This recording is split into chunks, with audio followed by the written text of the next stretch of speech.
नमस्कार साथियों, आज हम बात करने वाले हैं उत्तराखंड के प्रसिद्ध साहित्यकार उपन्यासकार हिमांशु जोशी जी के प्रसिद्ध उपन्यास छाया मत छूना मन। इस उपन्यास के विषय में आज हम अच्छी एक लंबी चर्चा करने वाले हैं और इस चर्चा से पहले हम थोड़ा सा हिमांशु जोशी जी के जीवन परिचय के विषय में बात करेंगे। हिमांशु जोशी जी का जन्म 4 मई 1935 को चंपावत जिले के जोशुड़ा गांव में हुआ था। इनके पिता का नाम संपूर्णानंद जोशी है, जो कि एक स्वतंत्रता सेनानी थे और उन्हीं के संघर्षों से प्रेरणा लेकर हिमांशु जोशी जी का व्यक्तित्व सदैव राष्ट्रभक्ति, राष्ट्र प्रेम, हिंदी प्रेम से जुड़ा रहा। वैसे इन्होंने साहित्य की प्रत्येक विधा में काम किया है और बहुत बेहतर काम किया है, लेकिन आज हम इनके समग्र लेखन कार्य को यहाँ पर एक वीडियो के माध्यम से नहीं व्यक्त कर सकते हैं। हम केवल कुमाऊं विश्वविद्यालय के पाठ्यक्रम में लगे इनके एक महत्वपूर्ण उपन्यास छाया मत छूना मन, इसके विषय में आज हम बात करेंगे। हिमांशु जोशी जी की जो कुछ महत्वपूर्ण प्रकाशित कृतियाँ हैं उनको एक बार देख लेते हैं हम। उपन्यास हैं इनके प्रसिद्ध अरण्य, महासागर, छाया मत छूना मन, कगार की आग, समय साक्षी है, तुम्हारे लिए, सुराज। कहानी संग्रह हैं इनके अंततः तथा अन्य कहानियाँ, मनुष्य चिन्ह तथा अन्य कहानियाँ, जलते हुए डैने तथा अन्य कहानियाँ, रथ चक्र, श्रेष्ठ प्रेम कहानियाँ, इस बार फिर बर्फ गिरी तो। और कविता संग्रह है इनका अग्नि संभव, नील नदी का वृक्ष, एक आँख की कविता, वैचारिक संस्मरण, उत्तर पर्व, 8वां सर्ग इत्यादि। अब हम बात करने वाले हैं छाया मत छूना मन उपन्यास के सारांश के विषय में। उपन्यास काफ़ी छोटा सा है, 125 पेज का उपन्यास है, लेकिन संपूर्ण उपन्यास में एक मार्मिकता हमें देखने को मिलती है। इसके माध्यम से स्त्री जीवन की विद्रूपताओं का वर्णन जोशी जी के द्वारा यहाँ पर किया गया है। उपन्यास के प्रमुख पात्र हैं देवेन, सुधा, परवीन कौर, मीचो, कंचन, कुमार, ऋचा, मैं, शर्मा, आनंद, बिशन दास आदि। उपन्यास की शुरुआत एक पत्र के माध्यम से होती है, जो पत्र हिमांशु जोशी जी के द्वारा देवेन को लिखा गया है और उस पत्र को पढ़ने से ऐसा लगता है कि यह किसी के जीवन की वास्तविक घटना पर आधारित उपन्यास है, जिसके विषय में जोशी जी के द्वारा लिखा गया है। तो हम केवल उपन्यास की यहाँ पर अभी बात करेंगे। उपन्यास का स्थान जो है वो दिल्ली, चंडीगढ़, नैनीताल और मुंबई तक सिमटा हुआ है। उपन्यास में सबसे इम्पॉर्टेंट कैरेक्टर जो है वो है वसुधा। वसुधा को आप इस उपन्यास की नायिका भी कह सकते हैं, लेकिन अगर हम बात करें तो उसका व्यक्तित्व पूर्ण होता है देवेन से। तो वसुधा को अगर नायिका माना जाए तो नायक होगा देवेन। वसुधा की बहन है कंचन और भाई है मोचे। वसुधा का संपूर्ण जीवन एक त्रासदी बनकर इस उपन्यास में उभरता है, जो संपूर्ण जीवन दूसरों को न्यौछावर कर देती है। परिवार के प्रत्येक सदस्य के लिए वह कार्य करती है, सोचती है, लेकिन अंतिम समय में जब वह इस ट्रेजिक जीवन को समाप्ति की ओर बढ़ रही होती है, उस वक्त एक शख्स रहता है उसके इर्द गिर्द, जिसके साथ वह उस संपूर्णता को महसूस करती है, जिस खालीपन के साथ वह पूरी ज़िंदगी जीती है। उपन्यास की शुरुआत कुछ इस तरह से होती है कि वसुधा के पिता को लकवा मार जाता है और घर की सारी जिम्मेदारी वसुधा के ऊपर आ जाती है। छोटी बहन, छोटे भाई, माँ, इन सब की दिल्ली जैसे शहर में परवरिश कर पाना काफ़ी मुश्किल है और बिना टाइपिंग के कोई जॉब मिल पाना और भी मुश्किल है। वसुधा एक जगह टाइपिंग का काम सीखने जाने लगती है। शुरुआत के 5-6 महीने में माँ फीस भी देती है, लेकिन बाद में माँ फीस देने में असमर्थ होती है। जो टाइपिंग मास्टर होता है शर्मा, वो बड़ा घटिया किस्म का इंसान होता है जो वसुधा की आर्थिक कमजोरी का लाभ उठाकर उसका शोषण करने की कोशिश करता है। वसुधा घर आकर अपनी माँ को वो बात बताती है, लेकिन उसकी माँ को ये बात सुनकर कोई फ़र्क नहीं पड़ता है, बल्कि उल्टा वह उसको डांटती टोकती है कि तुम्हारी उम्र की लड़कियाँ कितना आगे बढ़ गई हैं और कितने बड़े बड़े भवन उन्होंने खड़े कर दिए हैं, अपने पूरे परिवार को पालती हैं, और एक तुम देखो जो छोटी छोटी बातों की लेकर हमेशा शिकायतें करती रहती हो। तो इस तरह माँ से मिली उपेक्षा से, दुत्कार से वो बहुत ज़्यादा परेशान हो जाती है। उसे समझ नहीं आता कि माँ को पैसे के अतिरिक्त कुछ क्यों नहीं दिखाई देता है। संपूर्ण नाटक में, उपन्यास में अगर हम देखें तो एक तरीके का विघटन, चारित्रिक पतन और पैसे के पीछे भागते हुए लोग, यही हमें दिखाई देता है।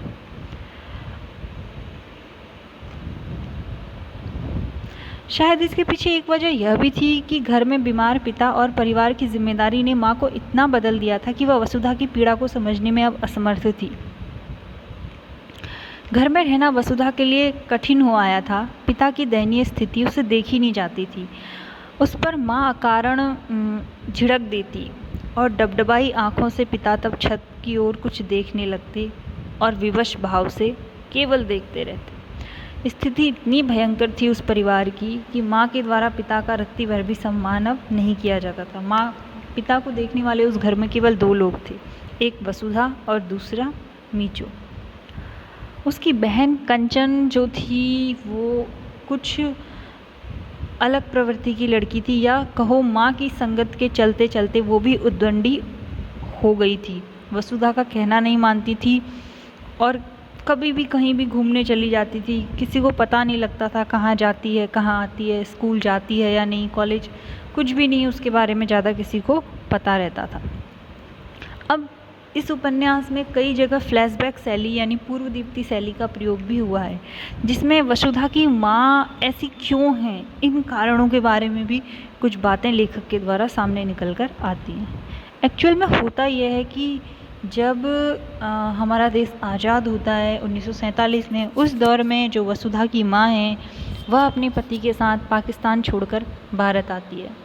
पाकिस्तान में इनकी स्थिति बहुत अच्छी होती है और जो इनके जो वसुधा के पिता जो होते हैं वो भी बहुत अच्छी स्थिति में होते हैं। लेकिन जब वह वहाँ से यहाँ आती है तो उस समय के जो दंगे, उस समय की जो स्थिति होती है, उन सब का शिकार हो जाती है और यहाँ आके बहुत ही गरीबी का जीवन जीने लगते हैं। एक दिन अचानक वसुधा के पिता की मृत्यु हो जाती है और मृत्यु के साथ ही मानो उसके परिवार की पूरी स्थिति बदल जाती है। अब परिवार में आर्थिक तंगी एक बड़ी समस्या, 2 बच्चियों का पालन, कंचो और वसुधा का पालन, ये सब जिम्मेदारी माँ के ऊपर होती है। वसुधा देखती है कि उनके घर में प्रायः बाहर के पुरुषों का आना जाना लगा रहता है और उसकी माँ इतनी सुंदर होती है कि लगता नहीं है कि 2 बेटियों की वो माँ है। एक बार वो देखती है कि एक पड़ोस का आदमी आता है और उसकी छोटी बहन वसुधा को बहुत अभद्र तरीके से पकड़ता है। माँ के मना करने पर वह उससे कहता है कि तुम हमारे टुकड़ों पर पलती हो, या इस तरीके की कुछ ऐसी बात बोलता है जो उसको बहुत चुभ जाती है। वो वहाँ से वो सब कुछ छोड़ छाड़ कर बेच के दिल्ली आ जाती है और दिल्ली आ जाने पर वह अपने आप को पूरा बदल देती है और अब वह शादी करती है विशन दास से, जो कि वर्तमान में अभी वसुधा का पिता है। विशन दास जो होता है एक ठीक ठाक परिवार से होता है, लेकिन सुनने में यह आता है कि उसकी पहली पत्नी शादी के 1 हफ्ते बाद ही भाग गई थी। विशन दास के साथ परवीन कौर जो कि वसुधा की माँ है, उसकी ज़िंदगी ठीक ठाक चल ही रही होती है कि एक दिन अचानक वह उसे अपने दोस्त के यहाँ, मतलब अपने बॉस के यहाँ पे खाने पे ले चलने की बात करता है। खुश हो जाती है परवीन कौर और उसके साथ चली जाती है।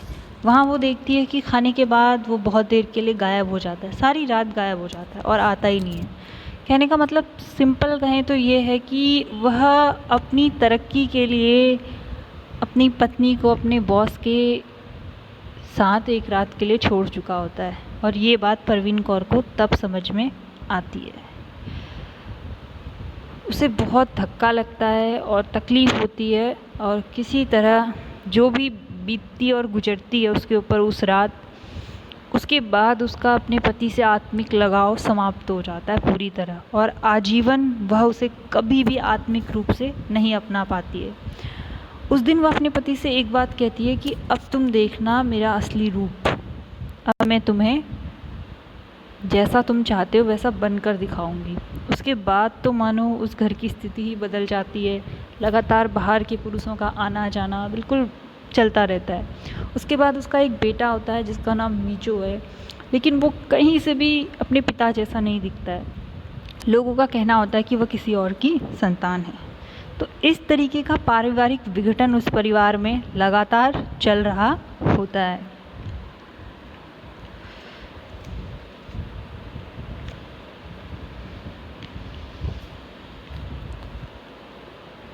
देवेन जो होता है इसमें वसुधा का दोस्त होता है, और वसुधा की बहुत शुरुआत से मदद भी करता है। जब वह देखता है कि मिस्टर शर्मा जो है टाइपिंग मास्टर उसके साथ बुरा व्यवहार करता है, उस टाइम उसकी हेल्प करता है। वो हर समय जितनी कोशिश कर सकता था करता है, लेकिन उस समय उसके पास खुद नौकरी नहीं होती है।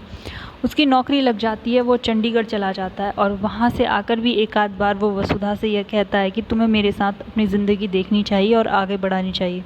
इट मीन्स वह उससे सीधे सीधे शादी का प्रस्ताव भी उसके सामने रखता है, और वह दिल से उसे सच्चा प्यार भी करता है। लेकिन वसुधा अपनी पारिवारिक जिम्मेदारियों में इतनी बंधी हुई होती है कि वह चाहकर भी उसके साथ नहीं चल सकती है। मतलब वह प्रेम तो करती है उससे, लेकिन वह यह सच भी जानती है कि मेरे विवाह कर देने से इन 3 लोगों को कौन पालेगा, इसीलिए वह विवाह करने से मना कर देती है, और देवेन का विवाह किसी और लड़की से हो जाता है। उसके पास सब कुछ होता है, अच्छा घर, विवाह हो जाता है, लेकिन कहीं ना कहीं एक तरीके की असंतुष्टि उसके जीवन में भी सदैव बनी ही रहती है, क्योंकि वह पूर्णता शायद उसे वसुधा से ही मिलती।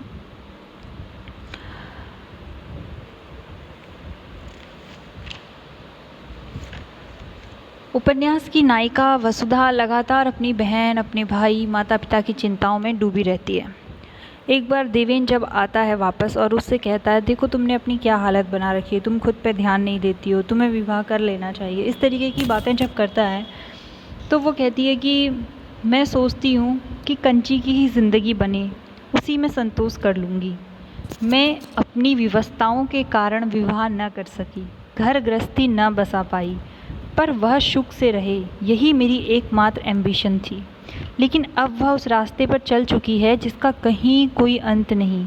1 हफ्ता हो गया आज वह फिर लापता है। इस वाक्य से यह पता चलता है कि किस तरह कंचन पूरी तरह से एक स्वच्छंद जीवन जीने की आदी हो चुकी थी, और वो प्रायः कहीं भी चली जाती थी। उपन्यास की भाषा सामान्य है, बोलचाल युक्त अंग्रेजी का प्रयोग भी कभी कभी हुआ है। कहीं कहीं पे कुछ ऐसी कोटेशंस, कुछ ऐसे शब्द निकल कर आए हैं जो दिल को छू लेने वाले हैं। जैसे कि वसुधा कॉफ़ी शॉप में जब देवेन के साथ ब्रेकफास्ट कर रही होती है तो एक वाक्य बोलती है कि 1 दिल 1000 दर्द, बेहद खूबसूरत है। और वह देवेन से कहती है कि मैंने व्यापार की तरह ज़िंदगी को कभी नहीं लिया। देवेन, वसुधा ने लंबी सांस लेते हुए कहा, माँ पर मुझे क्रोध नहीं, दया आती है। ज़िंदगी भर कभी भी उन्हें आत्मिक सुख न मिला। कंचों की यह भटकन अभावों के कारण रही, जो अब एक आदत सी बन गई है। और कहीं ना कहीं यह सच भी होता है कि उसकी माँ को वो प्रेम कभी भी किसी पुरुष से नहीं मिलता है। हर आदमी जो उसके जीवन में आता है वह केवल एक शरीर के एक सुंदर औरत के रूप में उसे देखता है, उसकी आत्मा से कभी अटैच्ड नहीं हो पाता है। इसी कारण शायद उसकी माँ ऐसी प्रवृत्ति की हो जाती है, और वही प्रवृत्ति धीरे धीरे कंचन में भी आ जाती है। वसुधा का एक ऑफिस में एक दोस्त होता है जिसका नाम कुमार होता है। वह वसुधा को बहुत पसंद करता है और लगातार उसे यह बात बताते रहता है कि मैं तुम्हें पसंद करता हूँ। लेकिन वसुधा का वही स्टेटमेंट होता है कि उसे विवाह नहीं करना है। इसी दौरान कंचन कई बार शिमला या कहीं अन्य जगह पुरुष मित्रों के साथ चली जाती है और कई कई दिनों बाद आ जाती है। लेकिन एक बार जब वह जाती है तो कई दिनों तक वापस नहीं आती है। बाद में कई खोज खबर के बाद भी जब नहीं मिल पाती है वो, तो देवेन की मदद से वसुधा स्वयं मुंबई जाती है और मुंबई में उसकी तलाश करती है। वहाँ भी वो नहीं मिलती है। जब वो वहाँ से वापस आती है तो देखती है तब तक वो घर में होती है। उसे बहुत गुस्सा आता है, लेकिन क्या करे, वो उसकी पिटाई भी कर देती है।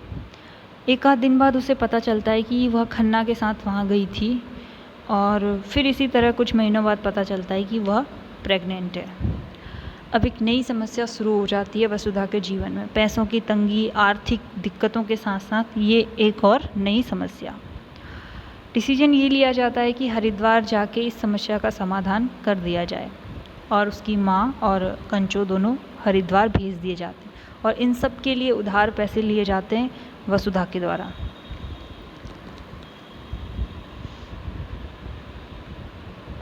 वहाँ से एक दिन अचानक कंचो गायब हो जाती है, और माँ जब वापस आती है तो अकेली होती है। अब इस घटना के लिए भी वसुधा स्वयं को ब्लेम करने लगती है कि उसकी वजह से ही ऐसा हुआ, और उसकी माँ का कहना होता है कि जिस दिन से कंचो गायब है उस दिन एक लड़की गंगा में डूबी थी, मतलब छलांग लगा के उसने आत्महत्या की थी। वसुधा का कहीं मन नहीं लगता। इसी बीच उसका ट्रांसफ़र मुंबई हो जाता है। मुंबई में भी वो उसे लगातार खोजती है, लेकिन वो नहीं मिलती है। इसी दौरान उसके पिताजी की हालत बहुत नाजुक से नाजुक होती चली जा रही होती है। माँ के द्वारा उसकी कोई देखभाल नहीं की जाती है। मीचे ही सिर्फ अपने पिता की देखभाल करता है, लेकिन मीचे की हालत भी अब उस घर में एक लावारिस से ज़्यादा नहीं होती है, क्योंकि उसकी माँ मीचे को एक आँख देखना पसंद नहीं करती है। मीचे अपने ही घर में लावारिशों की तरह रहता है।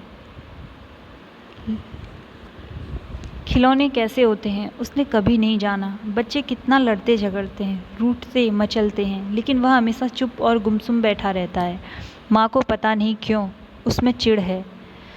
वह उसे अपने पास तक नहीं फटकने देती। मुंबई में लगातार रहने के बाद भी वसुधा का मन नहीं लगता। वहाँ उसके एक सर होते हैं, मंगलम सर, जिनकी सहायता से वो पुनः अपना ट्रांसफ़र दिल्ली करवा लेती है, और फिर कंचन की तलाश करती है। नहीं मिलने पर भीतर ही भीतर टूटने लगती है। इतनी बड़ी दुनिया में सिर्फ एक व्यक्ति ऐसा था जो हमेशा वसुधा के मन की बात समझता था, और जिससे वसुधा शायद अपनी सब बात कह सकती थी। वह देवेन था। वह भी अब धीरे धीरे दूर हो रहा था, या दूर हो चला था। एक बात यह भी है कि वसुधा कभी भी अपनी समस्याओं के साथ देवेन को नहीं जोड़ती है, और शायद यही कारण होता है कि देवेन को उसकी परेशानियों का पता नहीं लग पाता है। एक दिन अचानक कंचो लौट आती है, और देखते हैं कि वो सर से पैर तक पूरी तरह से बदल गई है। फिर वो अपने साथ हुए घटनाक्रम को बताती है कि किस तरह हरिद्वार में उसे देह व्यापार करने वाले लोगों ने पकड़ लिया था, और किस तरह कई जगह कई शहरों को बदलते हुए हापुड़ में वह उनके चंगुल से भाग निकली, और अपने साथ हुए यौन शोषण और शारीरिक कष्टों का वो वहाँ पे वर्णन करती है, जो बहुत मतलब अंदर तक झकझोर देने वाला है। इस घटना यानी दुर्घटना के बाद कंचन बहुत बदल गई है। वो बिल्कुल चुप रहती है और गुमसुम रहती है, घर से बाहर नहीं निकलती है। और यह सब देखते हुए वसुधा को लगता है कि अगर कंचन का विवाह हो जाए तो शायद परिस्थितियाँ बदल जाएं, और अब कंचन के विवाह के लिए वो सोचना शुरू कर देती है। एक अच्छा रिश्ता मिलता भी है, लेकिन बहुत ज़्यादा दहेज वगैरह की डिमांड होती है। अब कंचो का विवाह करने के लिए भी वसुधा के ऊपर ही सारी जिम्मेदारियां आ जाती हैं। सब कुछ करने के बाद भी वह इतने रुपए नहीं जुटा पाती है कि कंचो का विवाह ठीक ढंग से हो पाए। अंततः वसुधा को अपने व्यक्तित्व और चरित्र की बलि देकर उसे पैसों के लिए चावला के साथ शिमला जाना पड़ता है, और 4 दिन की ट्रिप के बाद वो वहाँ से वापस आती है पैसे लेके। क्या और उस समय वो कहती है या सोचती है अपने मन में कि क्या क्या नहीं करना पड़ता जीने के लिए। सारी व्यवस्थाएं मतलब वो ये कहती है कि क्या क्या नहीं करना पड़ता जीने के लिए, और उसे सारी व्यवस्थाओं से ही घृणा हो रही होती है। यानी कहने का मतलब ये है कि जो चावला होता है वो इतना नीच आदमी होता है कि उसे उधार पे ऊंचे ब्याज दर के साथ पैसा देता है, प्लस उसका शोषण भी करता है। लेकिन कंचों के सुखी भविष्य के लिए वो ये सब भी झेल जाती है। उसे ऐसा लगता है कि किसी तरह कोई एक तो इस नरक से बाहर निकले। कंचों का विवाह हो जाता है, पर कुछ समय सामान्य स्थिति रहती है, लेकिन वो परिवार भी कुछ चरित्रहीन टाइप का होता है, जहाँ पर बड़ी बहू के संबंध, अनैतिक संबंध अपने ससुर के साथ होते हैं, कुछ इस तरीके का परिवार। एक दिन उसका पति शराबी होता है। एक दिन उसे कहीं से कंचों के मुंबई वाले सच का पता चल जाता है। एक्चुअल में हुआ यह होता है, कंचों को जब खन्ना मुंबई भगा के ले गया होता है तो उसकी एक वीडियो क्लिप बना लेता है, और वो अब उसके पति के द्वारा देख ली जाती है, और वह उसे उठाकर घर से बाहर रख देता है। वसुधा चुपचाप जाकर अपनी बहन को घर ले आती है, और पुनः कंचों की जिम्मेदारी वसुधा के सर पे आ जाती है। इस तरह वसुधा की समस्याएं कम होने के बजाय बढ़ती जाती हैं।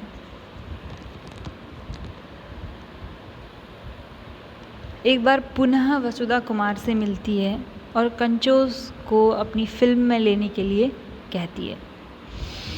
कुमार, जो कि उसका दोस्त होता है, हमेशा उसका फ़ैन होता है, कंचों को मिलकर इतना प्रभावित होता है कि धीरे धीरे वह कंचों को सारी वैल्यू देने लगता है, और कंचों अब मुंबई चली जाती है। फिल्म का काम शुरू हो जाता है। इधर पिता की मृत्यु हो जाती है, पर माँ जहाँ गई होती है वहाँ से लौट कर नहीं आती है। वसुधा और मीचो केवल 2 लोग मिलकर अंत्येष्टि की प्रक्रिया को पूरा करते हैं। जो कुमार बरसों तक वसुधा के पीछे पागल हुआ फिरता था, अब वह मुड़कर भी उसे देखने को तैयार नहीं होता।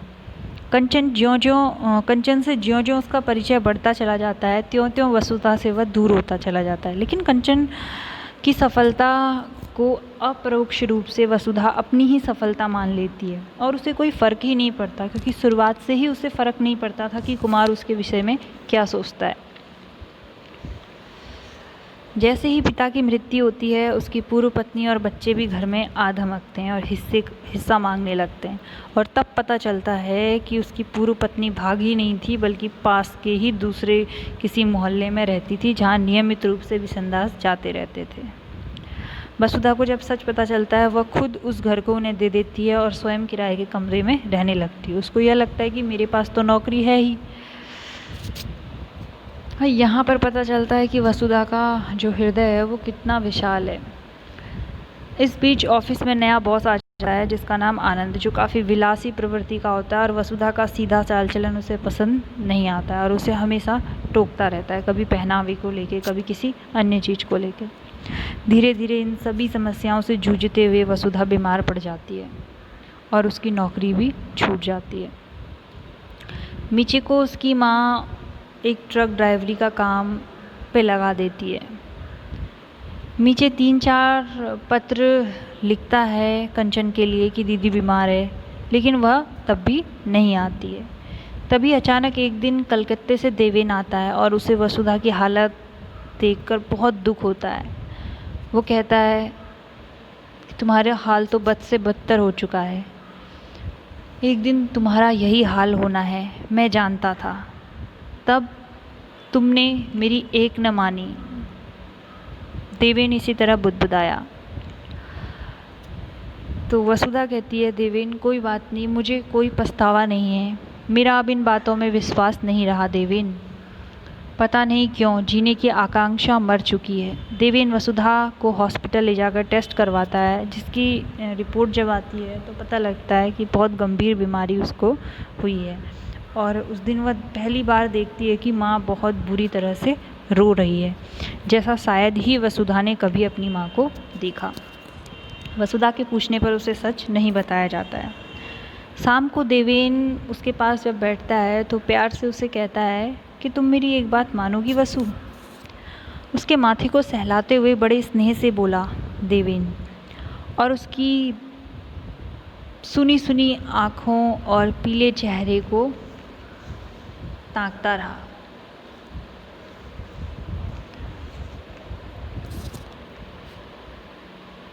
और बोला, क्या तुम मेरी बात मानोगी? हौले से इस बार मुड़ी वसुधा उसकी आंखों में आंख डालकर कुछ खोजते हुए बोली, तुम्हारी कौन सी बात नहीं मानी हूँ? बड़े विचित्र भाव से देवेन ने मुस्कुराने की चेष्टा की। मेरी एक भी बात कभी मानी होती तो आज तुम्हारी यह दशा न होती। चलो कुछ दिन बाहर चलो कहीं। इस तरह अपनी तकलीफ़ को देवेन अंदर ही अंदर पी लेता है और कहीं न कहीं वसुधा भी जान चुकी होती है कि अब उसके पास ज़्यादा समय नहीं है और वो हामी भर देती है और इस तरह वह उसे नैनीताल लेकर आ जाता है।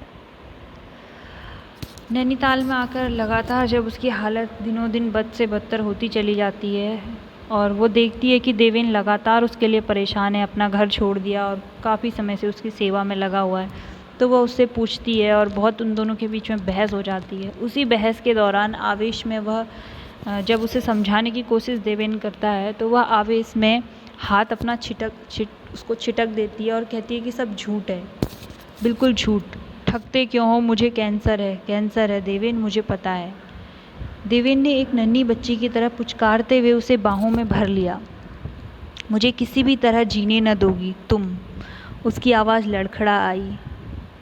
तुम तो इन यंत्रणाओं से एक दिन मुक्त हो जाओगी, पर मेरी पीड़ा का क्या होगा? इस तरह उसके देवेन के अंदर का सारा दर्द इन शब्दों में समेटा हुआ हमें दिखाई देता है। यानी वसुधा को कैंसर हो चुका होता है, जो आखिरी स्टेज पे होता है, और जो समय बचा हुआ होता है वह देवेन उसे एक अच्छी ज़िंदगी देने की कोशिश कर रहा होता है। देवेन हर वो प्रयास करता है जिससे कि उसके उस आखिरी समय को थोड़ा सा बेहतर बनाया जा सके। नए कपड़े, फल, सारी चीज़ें करता है, लेकिन फिर भी लगातार उसकी हालत बुरी से बुरी होती चली जाती है। एक दिन वसुधा कहती है, देवेन अब मेरे पास बहुत कम समय है, मुझे वापस ले चलो। उस दिन वह देवेन की लाई हुई वही साड़ी एक होती है जिसे वो कहता है कि इसे पहनो। वो कहती है, इसे मैं आखिरी समय पर पहनना पसंद करूँगी। उसके बाद वो कैब से चले जाते हैं और हल्द्वानी पहुँचते पहुँचते वह देवेन से पूछती है कि अब हरिद्वार कितनी दूर है, कब आएगा हरिद्वार? और हरिद्वार पहुँचने से 15 किलोमीटर पहले ही वसुधा आखिरी सांस लेती है। वो साड़ी लाल रंग की, जो ऐसा लगता था कि वसुधा को विवाह के दौरान पहननी चाहिए, देवेन उस पर डाल देता है और इस तरह उसकी राख के, अस्थियों की राख के कुछ फूल लेकर देवेन दिल्ली लौटता है और उन्हें उसकी माँ के सुपुर्द करके चला जाता है। कंचन वापस आती है तो देखती है कि वो फूल होते हैं जो उसके लिए प्रतीक्षारत होते हैं। उसे कभी पता नहीं लग पाता है कि उसकी दीदी ने किन किन परिस्थितियों में क्या क्या करके, जब वो मुंबई गई थी तो उसके लिए पैसे भिजवाए, अपनी बीमारी का इलाज नहीं करवाया, खुद को किसी दूसरे आदमी के आगे प्रस्तुत करके भी जो पैसे मिले उससे उसके सपने को पूरा किया। इस तरह पूरा उपन्यास वसुधा के जो जीवन है उसके विषय में है।